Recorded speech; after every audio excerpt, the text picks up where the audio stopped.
here is a demo on how to use watercolor for painting in some letters. So we're going to start off with the first letter. We're going to do a wash, and all a wash means is a solid color in one area. So there's no change in value, it's one solid color. So I'm just taking some water on my brush and I'm going to just pick a color. So I will use blue. The more color on your brush, the darker or the more intense the color will be on your page. So it's kind of like just painting with acrylic paint. Sorry, I'm holding the paper and the paintbrush at the same time.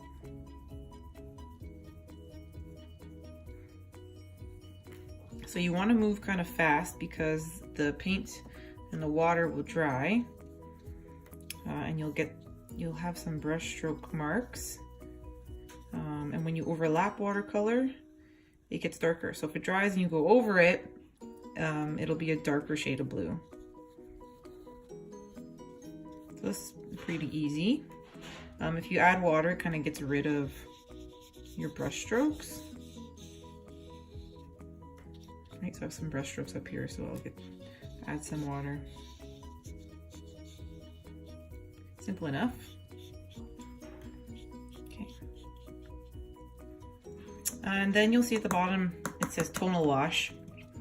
And that's where you want to get a variety of tones, or what we know as values, so from dark to light. So we're going to start off with the same color, and you're going to get a lot of that color on, just like what it looks like up here. So we'll start with that blue again, getting quite a bit of that color. And I'm going to start at the top. Okay, oh, I went out of the line. Sorry, because I'm holding the camera.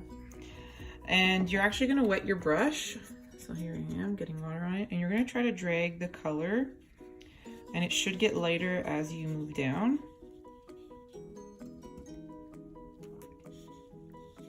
So as you move towards the end, you're kind of dragging the color with you, and it should get lighter. And I'm cleaning off my brush every time you see it leave the page. So that's a tonal wash, going from dark to light, and you can kind of help it out by adding some more water in there. Just trying to get close to the edge so they fill in nice. And you don't want to have like you don't want to see that line of where you want it to be like gradual, like smooth. You don't want to see a harsh line in between, so you might have to go back in and kind of push it along.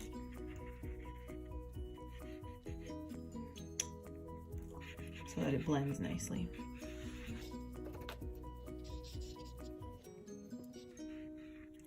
So that's tonal wash, dark to light.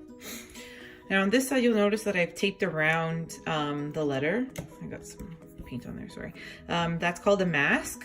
So anything underneath the tape won't be painted. It'll kind of resist and it'll be a nice clean edge. So we're gonna do the same kind of thing here, like a tonal wash, except we're gonna have two colors. Sorry, I noticed that the water here is pooling, so I'm just taking some paper towel and I'm kind of just removing the water. You can see it kind of gets rid of that pool of water there. Sorry, it's blurry.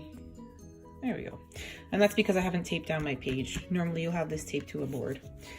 Okay, so back to this. So we're doing a multi-tonal wash, which means you're gonna start with one color at the top and do a wash from dark to light, and you'll do another color at the bottom and go from dark to light, and they will mix in between. So since we're using blue, we might as well start with the same color just to make it understandable. So here I am.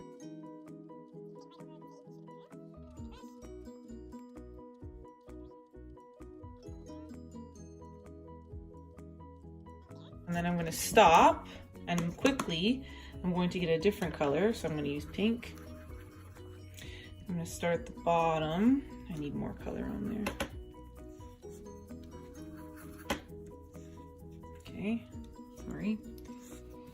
And I'm going to work my way up, and I'm going to start adding some water.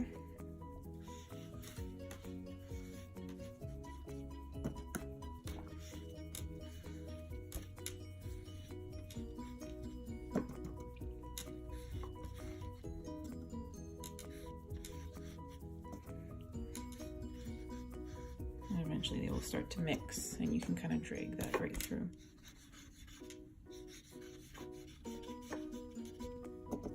And again, if you find the water's pooling too much, you can take some right off.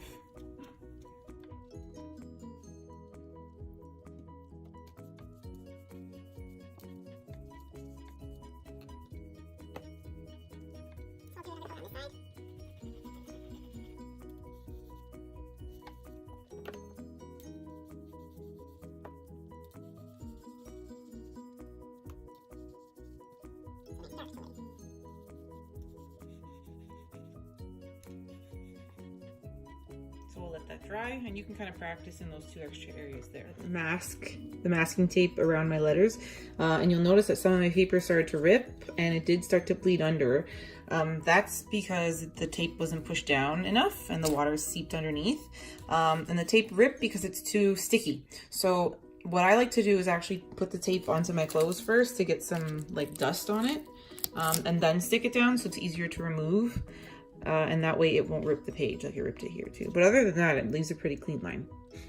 You can go and outline with a marker, and maybe there's some patterns you can trace inside the letters as well. Start off with these little cubes down here. And I kind of want to go over that idea, if you layer a color, it gets darker. So I will go back with orange, and I'm just going to do a light layer of orange over the whole thing.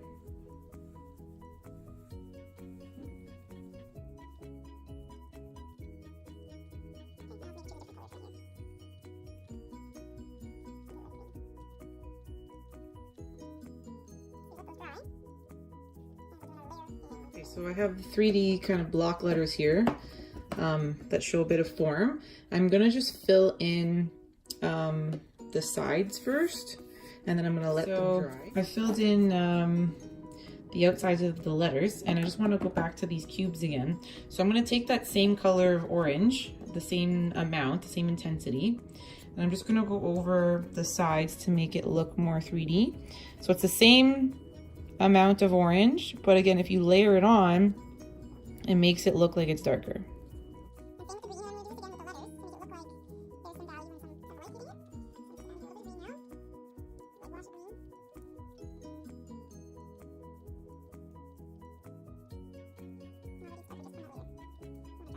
Okay, so I've done that on the V and the D. For this next part of the activity, you need to make sure that these areas are dry.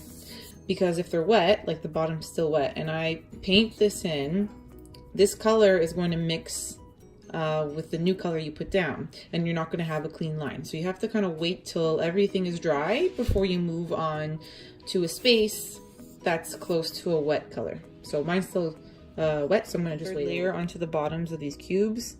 So you have like a light, medium, dark. And it was just the same amount of color, just if you layer it, it gets darker. Now I'm going to move on to the V, because this is dry and this is still wet. So for this one, this is going to be called the wet in wet technique, or wet in water. So basically, quickly, with pretty clean water, which shouldn't be too colored, I want you to fill in your shape, just with clean water, nothing else. So I'm gonna do that quickly. And try to stay within the lines, because if you get out of the lines, then your color that you're gonna put on is going to bleed, or the color that's already there will bleed in. And that's starting to happen right there. You can see the purple starting to bleed in. So try to stay inside those lines. And wherever you put the water is where your color will stay. So your color, when you put that into the letter, will never escape the water that you put in. So now this is covered in water.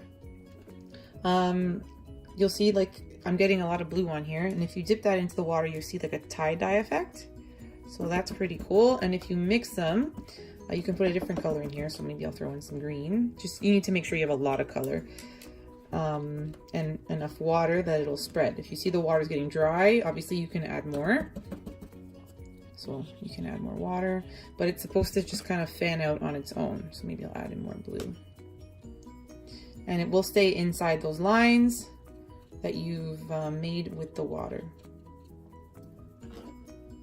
So if you have trouble staying inside the lines with paint, with the watercolor paint, you can always do a tonal wash by starting to fill in your letter just like we did before with water.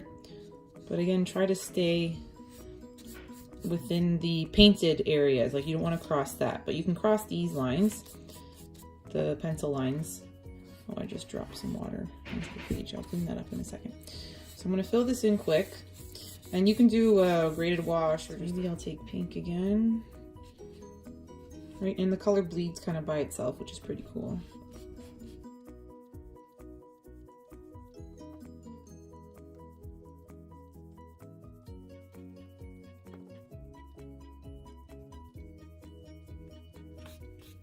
See what I mean? How the water, it follows whatever you've made, so it's kind of falling into that drop I put there.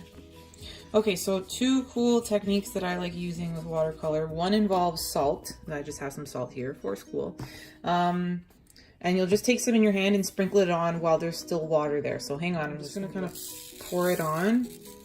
And you let it sit there and dry, and the salt will actually kind of suck up the water and leave like a frosted effect.